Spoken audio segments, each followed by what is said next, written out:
Jusqu'à 9h, Good Morning Business.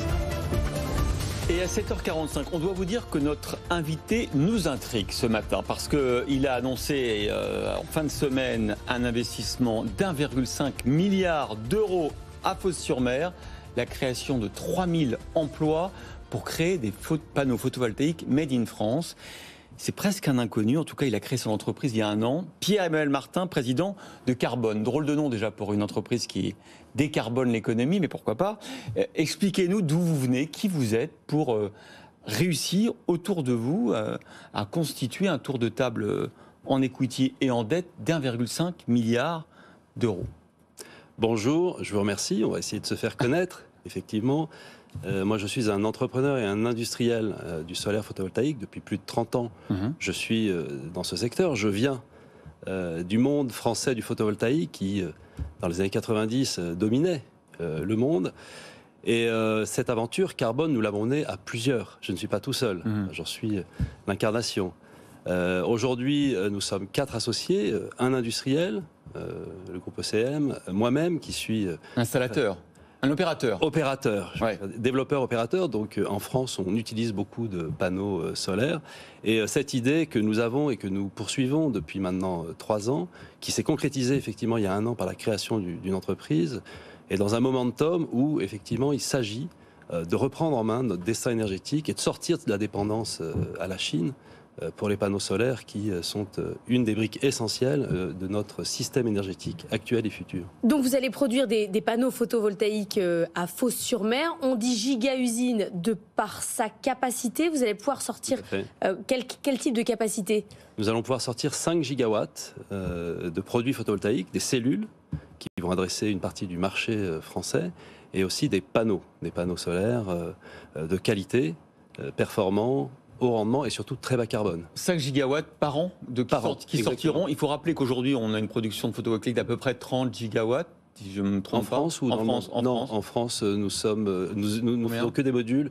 Nous sommes à peu près à 250 mégawatts. Ah d'accord, quand même. Donc là, c'est une petite partie. Multiplication par 20. Par 20, c'est ça. Incroyable. Et intégré. C'est-à-dire qu'aujourd'hui, les fabricants en France se concentrent principalement sur la dernière chaîne de valeur, qui est l'assemblage des cellules dans des modules. Nous allons partir du polysilicium, du matériau de silicium, qui est le matériau de base, pour le fondre, le scier, en faire des cellules, donc par traitement électronique, et ensuite les assembler à travers des modules.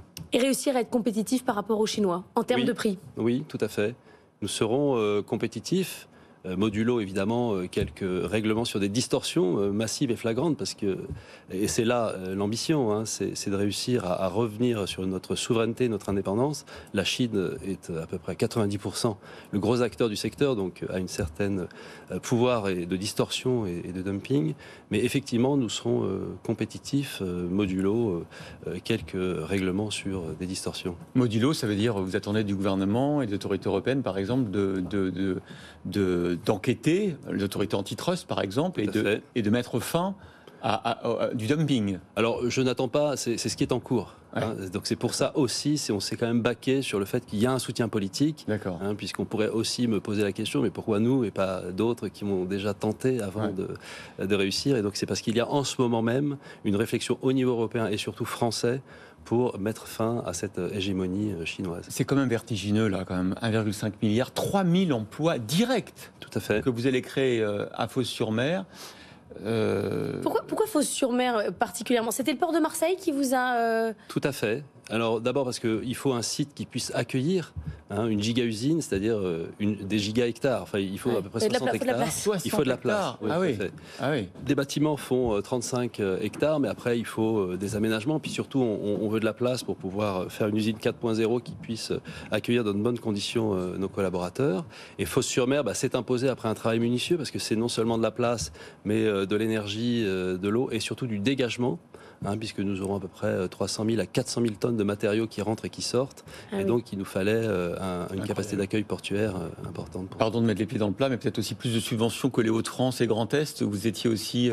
non, ça n'a pas été un élément déterminant, bien évidemment. Et vraiment, là, On remercie le président et le président de la métropole qui ont effectivement pris les devants et nous ont très vite proposé quelque chose, un schéma qui nous plaît.